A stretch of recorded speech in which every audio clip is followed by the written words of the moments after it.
KTR మేడకు tapping వచ్చు వరంగల్ సిరిసిల్లలో సర్వర్లు ఏర్పాటు అసెంబ్లీ ఫలితాలు వచ్చిన రోజున హార్డ్ డిస్కులు ధ్వంసం వికారాబాద్ అడవిలో పారేసిన ప్రణీత్రావు హార్డ్ డిస్కులు సేకరించే పనిలో పోలీసులు ఆయన వెనుక కేటీఆర్ ఎర్రబెల్లి ప్రణీత్రావుకు 100 నెంబర్లు ఇచ్చిన నమస్తే యజమాని ఫోన్ ట్యాపింగ్ కేసు విచారణ ముమ్మరం కీలక విషయాలు వెలుగులోకి 2 సీఐలు అరెస్ట్ నల్గొండకు చెందిన ఇంకో సీఐ పాత్రపై అనుమానాలంటూ ఒకరిని చూస్తా ఉన్నాం రాష్ట్రంలో సంచలనం సృష్టించిన ఫోన్ ట్యాపింగ్ విచారణలో కీలక విషయాలు వెలుగుకి వస్తున్నాయి. ఈ కేసు బీఆర్ఎస్ ఎమ్మెల్యే మాజీ మంత్రి కేటీఆర్ మేడకు చుట్టుకునే అవకాశాలు కనిపిస్తున్నాయి.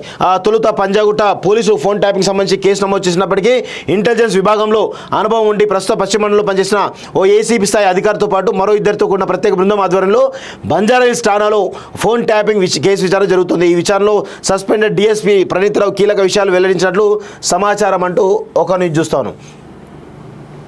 గత బీఆర్ఎస్ హయాంలో కీలక నేతల ఫోన్లు ట్యాపింగ్ కోసం ప్రణీత్రావు వరంగల్తో పాటు సిరిసిల్ల సర్వర్లు ఏర్పాటు చేసినట్లు పోలీసులు గుర్తించినట్టు తెలుస్తుంది.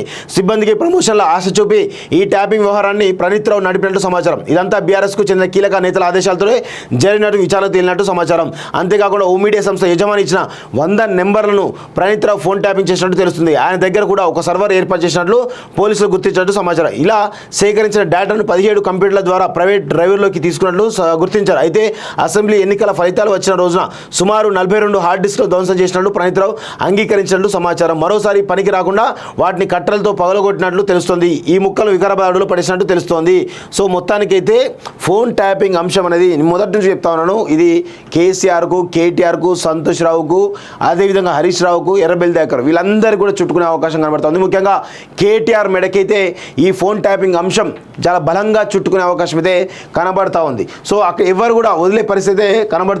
మొత్తానికైతే ప్రతి దశలోనూ ఈ ఫోన్ ట్యాపింగ్ అంశం ఏదైతుందో ఇది చాలా సంచలనంగా మారుతుంది. ఇండోనేషియా నుంచి తీసుకొచ్చినటువంటి ఎక్విప్మెంట్ ఏదైతుందో దాని ద్వారా పెద్ద ఎత్తున ఇటు ఫోన్లను అన్నిటి కూడా హ్యాక్ చేసినట్టుగా మనకైతే క్లియర్గా తెలుస్తూ ఉంది మిత్రులారా.